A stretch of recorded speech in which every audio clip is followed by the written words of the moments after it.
এই শীতের সন্ধ্যায় যদি স্ট্রিট স্টাইল পাওভাজি বাড়িতে খুব সহজে তৈরি করা যায় তাহলে কিন্তু সন্ধ্যাটা প্রায় জমেই উঠবে।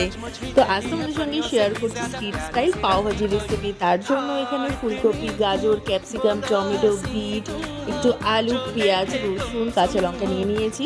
প্রেশার কুকারের মধ্যে বাটার মেল্ট করে জিরে ফোড়ন দিয়ে পেঁয়াজ আর রসুন ফোড়ন দিয়ে দেওয়ার পর দিয়ে দিয়েছি সমস্ত সবজি, ভালো মতো ভেজে নিয়েছি। সামান্য লবণ, হলুদ, লঙ্কার গুঁড়ো, কাশ্মীরি লঙ্কার গুঁড়ো আর পাওভাজি মশলা দিয়েছি, কয়েকটা কাঁচা লঙ্কা আর কিছু পরিমাণে দিয়েছি মটরশুঁটি দিয়ে ভালো মতো 1 থেকে 2 মিনিট মতো ভেজে নেওয়ার পর দিয়ে দিয়েছি অল্প পরিমাণে জল দিয়ে ভালো মতো প্রেশার কুকারে সিটি দিয়ে নিয়েছি।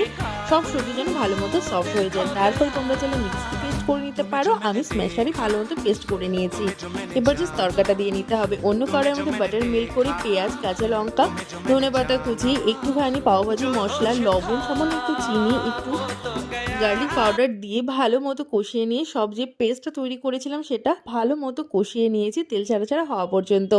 নামানোর আগে কাসুরি মেথি, ধনেপাতা কুচি আর একটু পাওভাজি মশলা আর বাটার দিয়ে নামিয়ে নিয়েছি। তৈরি হয়ে গেছে আমাদের ভাজি। এবার জাস্ট পাউটা রেডি করার পালা। তার জন্য বাটার মেল্ট করে নিয়ে এই পাওবানগুলোকে 2 টুকরো করে জাস্ট ভালো মতো ভেজে নিয়েছি। ব্যাস তাহলেই তৈরি আমাদের স্ট্রিট স্টাইল পাওভাজি। বাড়িতে অবশ্যই ট্রাই করো। বাই।